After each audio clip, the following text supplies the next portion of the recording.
The room fell silent in Berlin. Maps lay scattered across the command table as the truth finally hit the German high command like artillery fire. They had been waiting for an attack that would never come. The army they feared most never existed. Eisenhower had fooled them with rubber tanks, fake planes, and ghost soldiers, and by the time they realized it, the beaches of Normandy were lost. One German general whispered, shaking with rage, "We have been defeated by shadows."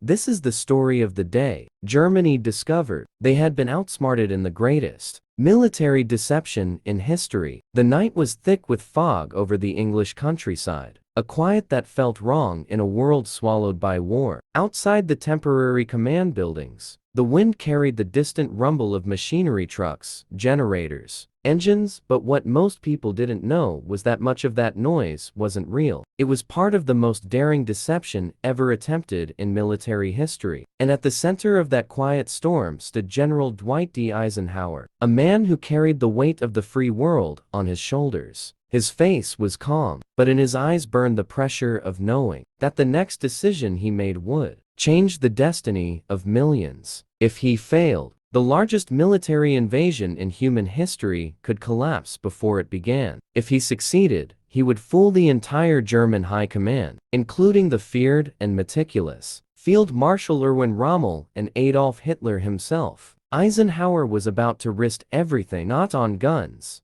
but on imagination. The German high command believed they knew the Allied plan. For months, their intelligence reports insisted that the Allies would launch their invasion at Pas de Calais, the narrowest point between Britain and France. It was the most logical location, the closest route, and the easiest path to transport men and tanks. And the Germans believed it so completely that they fortified the area with endless concrete walls, artillery batteries, machine gun nests, and miles of steel traps and mines. They were certain that when the Allies came, they would come there. But what they didn't know was that Eisenhower intended to strike somewhere else entirely: Normandy, a stretch of coastline they considered far too risky and unlikely. The only way that plan could work was if the Germans were made to believe the lie so deeply that they never moved their troops until it was too late. And so Eisenhower crafted a deception so extraordinary that even decades later, military strategists would still study it in awe. It was called Operation Fortitude, and its purpose was simple: create a fake army so convincing that the greatest intelligence machine of the Nazi regime would believe it was real. But this would not be a small trick or a simple disguise.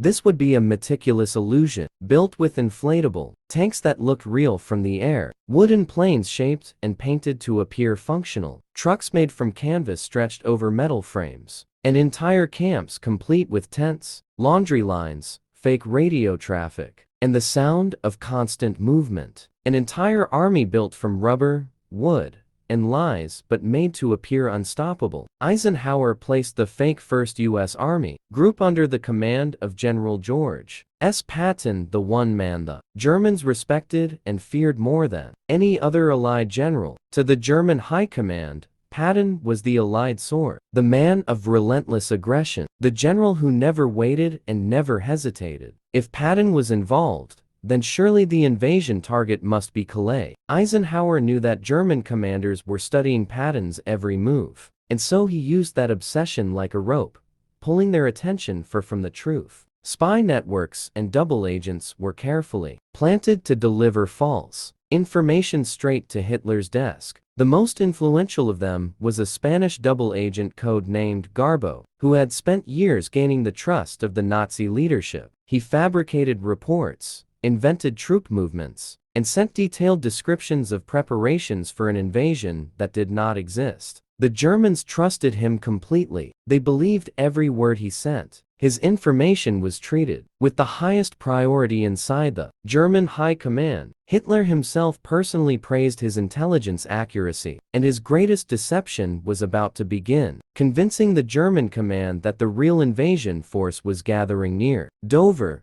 preparing to break through Calais. It was a masterful illusion, every footprint calculated, every message carefully written, every whisper crafted like a weapon. Rumors began spreading within German command centers that Patton was preparing the largest attack in history. Reconnaissance planes flew over the British coastline and photographed what looked like thousands of tanks and vehicles lined in perfect formation. Analysts examined the images and confidently assured their superiors that the Allies were building a colossal strike force. Not a single one of them realized the tanks they saw were hollow rubber shapes filled with air. Not once did they suspect that the planes lined along grassy airfields could be lifted by two men and carried away like furniture. They believed everything because their pride had already convinced them that they understood their enemy. That was Eisenhower's greatest advantage. The illusion worked not because it was perfect, but because the Germans were certain they were right. And deep inside the German high command, reactions began to shift from curiosity to alarm. Field Marshal von Rundstedt, reviewing the intelligence reports, remarked to his staff that if Patton was preparing for Calais, the war's turning point was inevitable. Rommel, stationed in France, sensed danger, but found himself trapped between contradiction and command. He repeatedly begged Berlin for reinforcements, insisting that the Allies would strike soon. But Hitler dismissed his fears completely. Patton is the key, Hitler insisted. Where he goes, the invasion goes. The German high command praised its intelligence network. Confident that they had already predicted the Allied plan, they reinforced Calais heavily, moving tanks and armored divisions that would later be desperately needed in Normandy. What Eisenhower created was more than deception, it was psychological warfare. He knew that the war would not be won by strength alone, but by controlling what the enemy believed to be true. And as the final preparations for D-Day grew closer, tension inside the Allied command reached unbearable levels. Eisenhower slept only hours a night, pacing silently, replaying every detail in his mind. He knew that thousands of young soldiers were waiting to follow his orders. He knew that every decision would determine whether they lived or died. And worst of all, he knew that if the Germans discovered the truth too soon, the consequences would be catastrophic. Many nights he stood alone outside under the cold sky, staring into the darkness, silently asking himself if he had done enough, if the illusion was strong enough, if the world would condemn him if thousands fell because of a miscalculation. And across the channel, the German high command was busy celebrating what they believed to be their unmatched strategic insight. They laughed privately about the Allied weakness, about their lack of boldness, about how obvious the plan was. One German officer famously remarked, believing he held complete advantage, "The Allies are predictable. They will do what we expect them to do, because they are too afraid to surprise us." He had no idea that those words were the beginning of his defeat. Eisenhower said nothing publicly, but inside he carried a silent certainty. The greatest victories are won before the first gun is fired, and he was about to prove it. The world stood on the edge of destiny, waiting for dawn to arrive, waiting for the deception to reveal its true purpose. The stage was set. The illusion was complete. The Germans believed everything, and soon, the greatest invasion in history would strike, not at Calais, but at Normandy, where the beaches would soon turn into the beginning of freedom. Little did the German high command know that the moment they would discover the truth, it would already be too late. The night before the invasion, the command center felt like a place suspended outside of time. Eisenhower stood at the large window, staring into the black sky, knowing that before the sun rose, thousands of young men would step into the mouth of death. Behind him, officers moved quietly, their voices low and tense. Radios crackled faintly, maps rustled, boots tapped against the floor, every sound a reminder that history was turning. Hours earlier, Eisenhower had walked through the room filled with soldiers preparing to depart. Many were nervous, some were silently praying. A few tried to smile through shaking hands. When they saw him,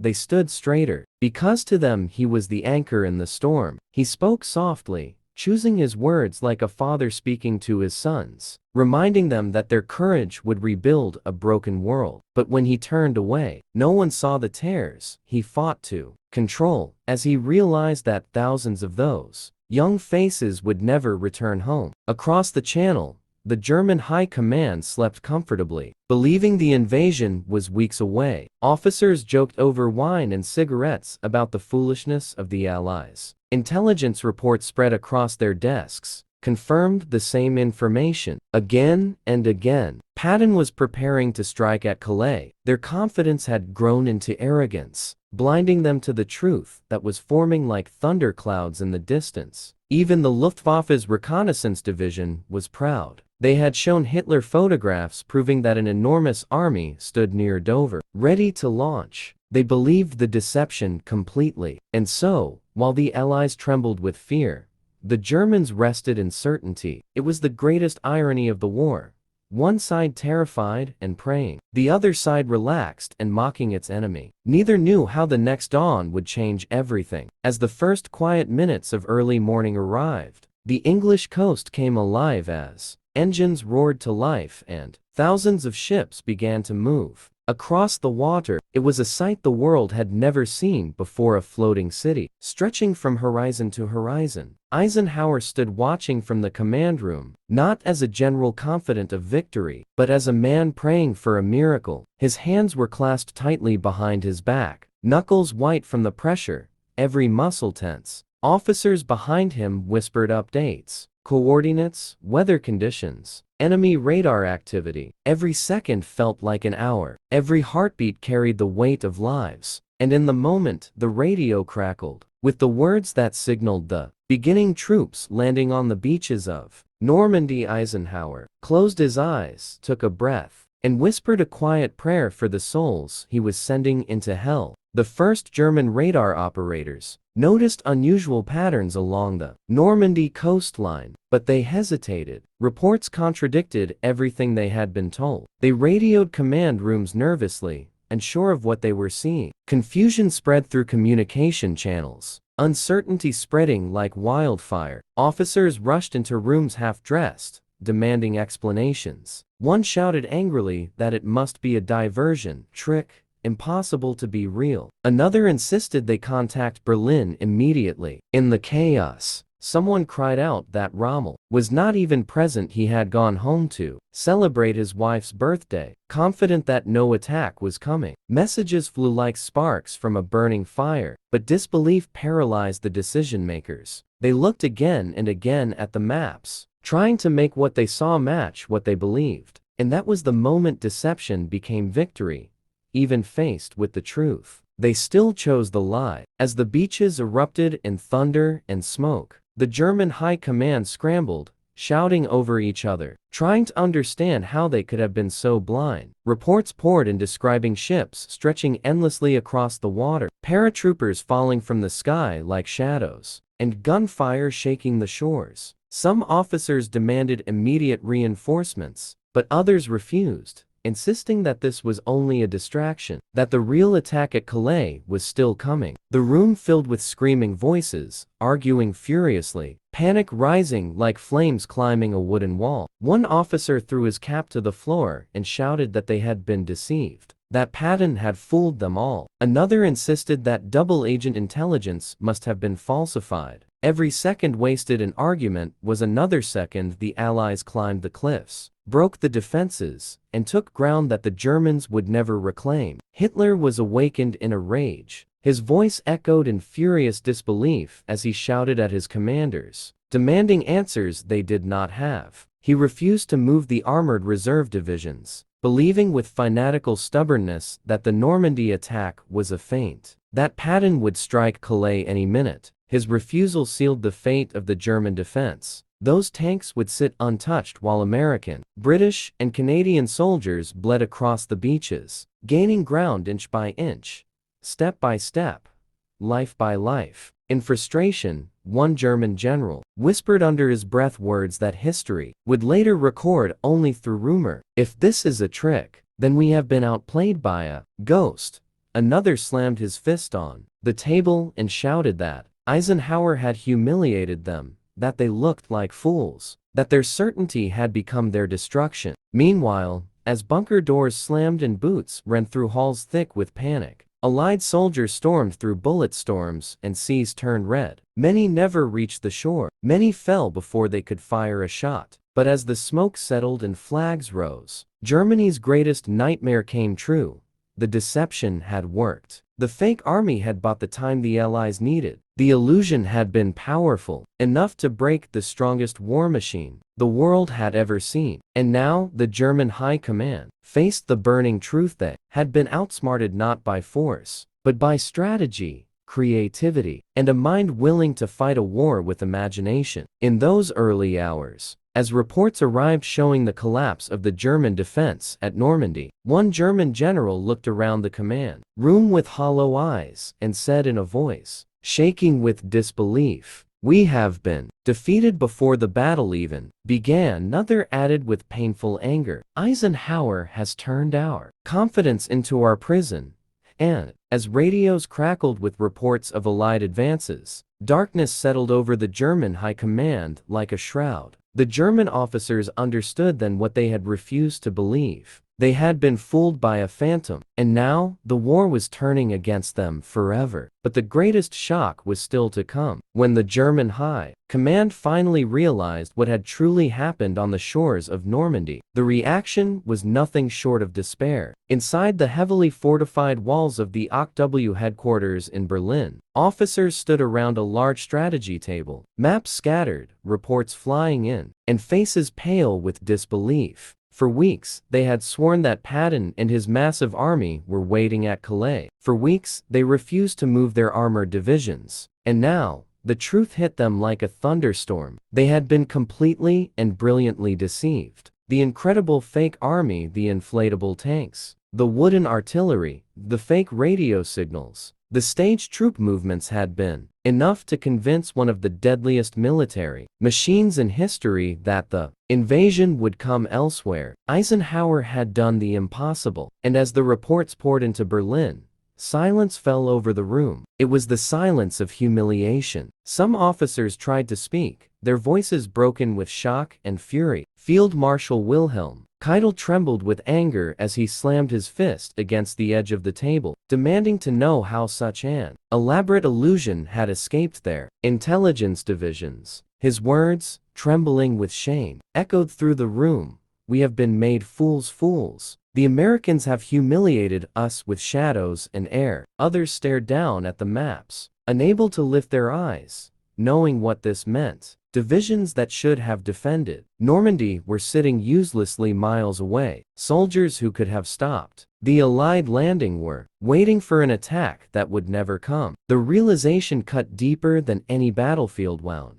Across the room, General Alfred Jodl buried his face into his hands. He whispered through clenched teeth that Eisenhower's cunning had struck harder than any bomb. The real army was not the one on the ground, he muttered bitterly. It was in the mind. He attacked our certainty, our pride. And he won. Senior officers exchanged looks of hollow disbelief. They could not escape one brutal truth. Hitler himself had insisted that Patton was the real threat. The Führer had refused to believe otherwise, convinced that Patton was the spear of Allied power. Hitler had gambled everything on that conviction, and he had lost. Inside his private command quarters, Adolf Hitler erupted in rage when he realized that he had been outwitted. Witnesses later recounted how his voice shook with fury, how he paced like a trapped animal, shouting that Eisenhower must be destroyed at any cost. He felt betrayed not just by his commanders, but by his own sense of invincibility. The idea that the Allies had used rubber tanks and radio tricks to manipulate the Third Reich's most trusted leaders made him feel mocked, ridiculed. "How could we fall for this?" he screamed. "How could the greatest army in the world be deceived like children?" His voice, once booming with authority, cracked under the weight of humiliation. Meanwhile, outside Berlin, telegrams raced across German command centers, filled with disbelief, panic, and desperation. Reports told of Allied forces breaking through the Atlantic Wall, advancing inland, capturing villages and cities that months earlier Germany had sworn would never fall. Officers shouted orders, but the words felt empty. The chance to counterattack was gone. They knew that every hour lost at Normandy was an hour that could never be regained. The window had closed. The mistake was irreversible. In field headquarters across France, German commanders cursed the High Command for its blindness. One furious field officer radioed Berlin with the message dripping in rage. "We begged for reinforcements. We warned that Normandy would be the target, but we were ignored, all because of a ghost army led by a general who was never there." Another commander, exhausted and covered in dust from combat, whispered bitterly to his staff officers, "Eisenhower fought us with deception,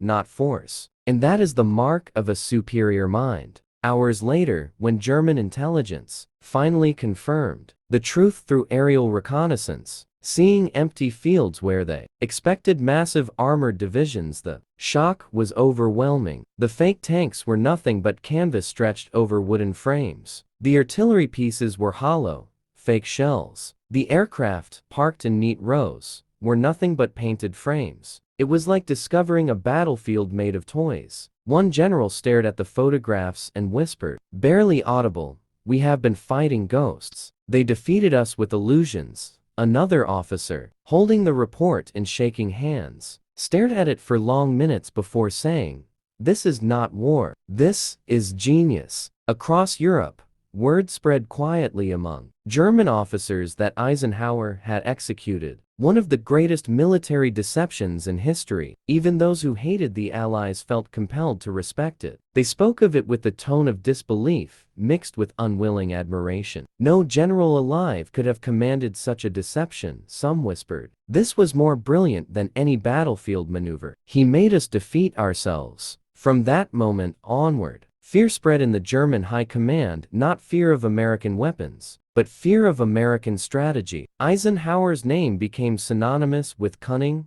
patience, and intelligence. Officers warned that if the Allies had a leader capable of manipulating the entire German war machine into paralysis, then the war's outcome was inevitable. "If he could plan this," Jodl said grimly, "he can plan our destruction." And the destruction came swiftly. The Allies poured through France, liberated Paris, and pressed toward Germany. Every mile gained felt like repayment for the deception that had crippled the German defense. Every step forward echoed with the shame of having been fooled not by strength, but by imagination. Months later, as Germany collapsed from within and defeat loomed over Berlin like a dark shadow, surviving generals looked back on that moment, the day they discovered the truth. Many admitted privately that it was the turning point of the war. It was the day when the German war machine lost more than territory. It lost faith in itself. It was the day they realized that Eisenhower did not lead with brute force, but with intellect powerful enough to break their strategic backbone. And in their private diaries, one line repeated often,